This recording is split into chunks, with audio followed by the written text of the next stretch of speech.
تو دوستو آپ سب جانتے ہوں گے کہ حضرت آدم علیہ السلام سے لے کر حضرت عیسیٰ علیہ السلام تک جتنے بھی انبیاء کرام تشریف لائے سب نے حضرت محمد صلی اللہ علیہ وآلہ وسلم اور ان کے اہل بیت ان کے گھرانے کی شان بیان کی اور نبی پاک صلی اللہ علیہ وآلہ وسلم کے تشریف لانے کی پیشنگوئی اپنی قوم کے سامنے کرتے رہے۔ جس رات نبی پاک صلی اللہ علیہ وآلہ وسلم اس دنیا میں تشریف لائے اس رات کی تمام نشانیاں یہودیوں کے ہاں کتابوں میں موجود تھی۔ یہی وجہ تھی کہ حضور صلی اللہ علیہ وآلہ وسلم کو دائی حلیمہ کے سپرد کر کے دور دراز مقام پر بھیج دیا گیا جہاں یہودی آپ تک نہ پہنچ سکیں، کیونکہ وہ یہودی ہی تھے جو آپ کی دن رات تلاش کر رہے تھے۔ وہ جانتے تھے کہ وہ آنے والا آ چکا ہے جس کی پیشن گوئیاں حضرت موسیٰ علیہ السلام نے کی تھیں۔ اسی طرح ہندوؤں اور عیسائیوں کے ہاں بھی آپ صلی اللہ علیہ وآلہ وسلم اور آپ کی اہل بیت کا ذکر کتابوں میں موجود ہے۔ جن انبیاء کو کتابوں اور صحیفوں سے نوازا گیا ان کی کتابوں اور صحیفوں میں آپ کے تشریف آوری کے قصے موجود ہیں۔ آج دشمنان اسلام نے اپنے کتابوں میں سے وہ چیپٹر غائب کر دیے ہیں جن میں آپ کا تذکرہ تھا، اور جن کتابوں سے وہ آپ کا تذکرہ غائب نہ کر سکے انہوں نے وہ کتب خانے ہی جلا ڈالے۔ ان کو یہ ڈر تھا کہ اگر ہماری قوموں نے حضور کا ذکر اپنی کتابوں میں پڑھ لیا تو لوگ جوک تر جوک مسلمان ہونے لگیں گے اور دنیا سے دوسرے مذہب نایاب ہو جائیں گے۔ ناظرین، کیا آپ جانتے ہیں کہ اس وقت دنیا میں جتنے بھی مذہب رائج ہیں ان میں سب سے پرانا مذہب ہندوازم ہے؟ اور آپ یہ جان کر حیران ہوں گے کہ جنگ کے دوران شری کرشن نے ایشور سے مدد مانگی تھی اور اسی دعا کے درمیان انہوں نے کسی الہ کو پکارا تھا۔ کیا آپ جانتے ہیں کہ وہ الہ کون ہے؟ وہ جس الہ کو مدد کے لیے پکار رہے تھے اس کے بارے میں کہہ رہے تھے کہ وہ دنیا کے سب سے بڑے مندر میں کالے پتھر کے قریب اپنا چمک کار دکھائے گا۔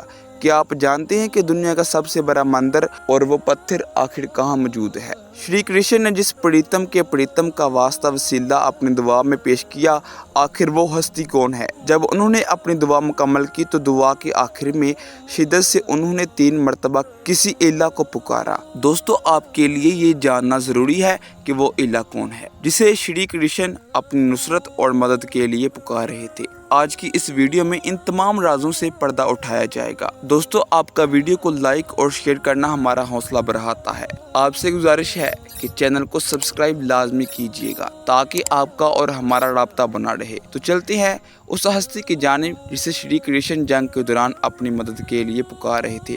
آج سے ہزاروں سال پہلے عبرانی زبان میں جو کتابیں لکھی گئیں ان میں لفظ ایلیا یا ایلی کسی ایسی ہستی کے ساتھ منسوب تھا جو آخری زمانے میں ظہور کرے گی۔ پرانے زمانے کی بائبل میں لفظ ایلی ایلیا بار بار دیکھنے کو ملتا ہے اور عیسائیوں کا کہنا ہے کہ یہ لفظ ایک خاص اسم مبارکہ ہے جو خدا کے لیے نہیں بلکہ کسی ایسے شخص کے لیے استعمال ہوا ہے جو آخری زمانے میں ظہور کرے گا۔ اب چلتے ہیں پانڈو اور کوروں کی مشہور جنگ کی طرف جس میں شری کرشن میدان میں تشریف لاتے ہی انہیں معلوم ہوتا ہے کہ سچائی کے طلبگار تو محض مٹھی بھر ہی رہ گئے مگر جھوٹ باطل کے لشکروں سے زمین بھری پڑی ہے۔ کرشن جی اپنے سرفروشوں اور سپاہیوں کو ضروری پیغامات ارسال کرنے کے بعد تنہائی میں چلے جاتے ہیں اور اپنے مالک حقیقی کے سامنے سجدہ ریز ہو جاتے ہیں اور دعا مانگتے ہیں۔ جو الفاظ ان کی کتابوں میں درج ہیں وہ یہ ہیں: اے پرمیشور سنسار پرماتما، تجھے اپنی ذات کی قسم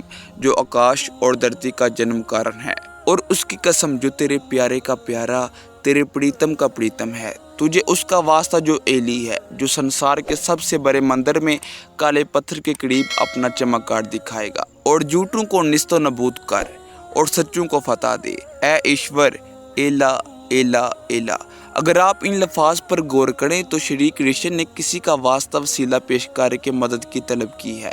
ان الفاظ میں انہوں نے پریتم کے پریتم کی قسم دی ہے اور آخر میں ان کا نام پکارا ہے، اور جن کا نام پکارا ہے ان کے آنے کی خبر بھی دی ہے، یعنی کہ وہ آنے والا دنیا کے سب سے بڑے مندر یعنی دنیا کے قبلہ و کعبہ کالے پتھر یعنی حجر اسود کے نزدیک اپنا جلوہ دکھائے گا۔ اور تمام اسلام جانتا ہے کہ وہ پاک ہستی حضرت علی رضی اللہ تعالیٰ عنہ ہیں کہ جنہوں نے حجر اسود کے قریب خانہ کعبہ کی دیوار کو توڑتے ہوئے ظہور کیا، جس دیوار کے ٹوٹنے کے نشانات آج بھی موجود ہیں۔ جہاں تک لفظ الہ کی بات ہے تو پراچین سمے کی پرانی زبانوں میں سنسکرت زبان سب سے پرانی زبان ہے۔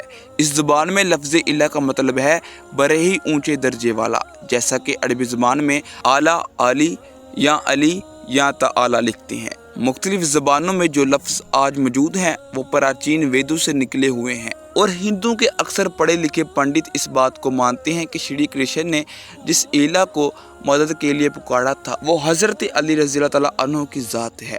انہوں نے آپ کے نام مبارکہ کا ورد بار بار کیا۔ نبی پاک صلی اللہ علیہ وآلہ وسلم کا فرمان ہے، علی اور میں ایک ہی نور کے دو حصے ہیں۔ حضرت علی رضی اللہ تعالیٰ عنہ کی بہادری کی مثال ایسے ہے کہ خندق میں حضرت علی کی ایک ضرب سکلینڈ کی عبادت سے افضل ہے۔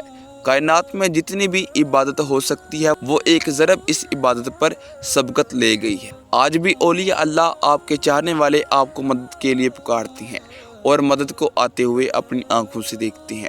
نبی پاک کی ایک اور بہت اتھینٹک حدیث ہے کہ اے علی، نہیں پہچانا کسی نے خدا کو سوائے میرے اور تمہارے، نہیں پہچانا کسی نے مجھ کو سوائے خدا کے اور تمہارے، اور نہیں پہچانا کسی نے تم کو سوائے خدا کے اور میرے۔ یہ لوگ کس طرح کہتے ہیں کہ تمہاری معرفت حاصل ہو گئی ہے؟ ہر نبی کا ایک راز ہوتا ہے، اور اے علی میرے رازدار تم ہو۔